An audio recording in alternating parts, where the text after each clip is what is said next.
Second, Iran's regime, the supreme leader and President Hassan Rouhani, forced into tougher rhetoric by hardliners, are issuing their own threat to hinder the oil exports of other countries if Tehran's sales are sharply reduced by U.S. sanctions.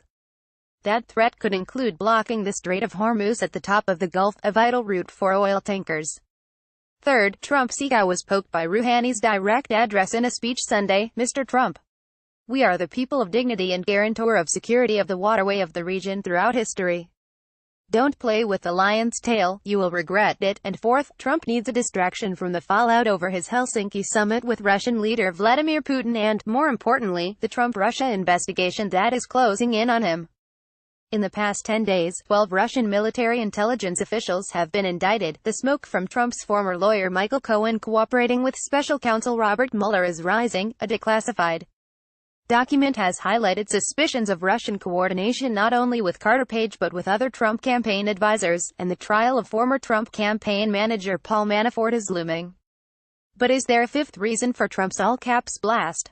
Could this be a maneuver, as with North Korea over the past 18 months, to threaten war, only to pursue a flashbulb-popping photo op with Iran's leaders? Even assuming that Trump's tweet was based on rationality, rather than regime change hopes or personal animosity, there are a series of barriers to any sudden Trumpian mission to Tehran. Regime change means no talks and no resurrection of the July 2015 nuclear deal. Trump's top advisors, Pompeo and National Security Advisor John Bolton, are devotees of the toppling of the Islamic Republic's leaders.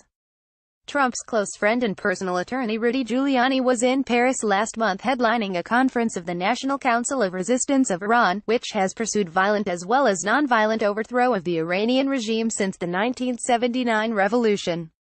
Unsurprisingly, Iran's supreme leader is not an advocate of regime change. And, even if Trump's team foresees talks based on Ayatollah Khamenei taking a knee, the cleric will never accept the terms. As he said on Saturday, I have always been insisting that we cannot trust the words or even signatures of the U.S. authorities. Hence, negotiating with the U.S. is useless. Through his vague but strident declaration of a resistance economy for self-sufficiency, Khamenei has put down his marker. He expects Iranians to sacrifice in defiance of the U.S. He is gambling that his will prevails over any nationwide protests. After all, he survived the mass demonstrations after Iran's disputed 2009 presidential election. Iran's hardliners currently have the upper hand. Rouhani's tough talk, with a "mother of all wars" reference on Sunday, is a capitulation to factions such as the Revolutionary Guards as well as the Supreme Leader's office. The president is blocked from any outreach to the U.S. He is even having to pull back from pursuit of links with the European Union, which is trying to salvage the nuclear deal but struggling to protect European companies against an American punishment. The recent experience with North Korea works against any prospect of Trump switching from regime change war to jaw with Iran. His vision of a historic deal with Kim Jong-un has quickly faded, with Pyongyang playing hardball over any substantive negotiations and stepping up rather than scrapping its nuclear program. Trump may have sought last September to get a handshake and picture with Rouhani at the UN General Assembly. However, those days are long gone. We are not talking a quick jump from Twitter war to real war. The Trump administration's preference is still for economic collapse in Tehran.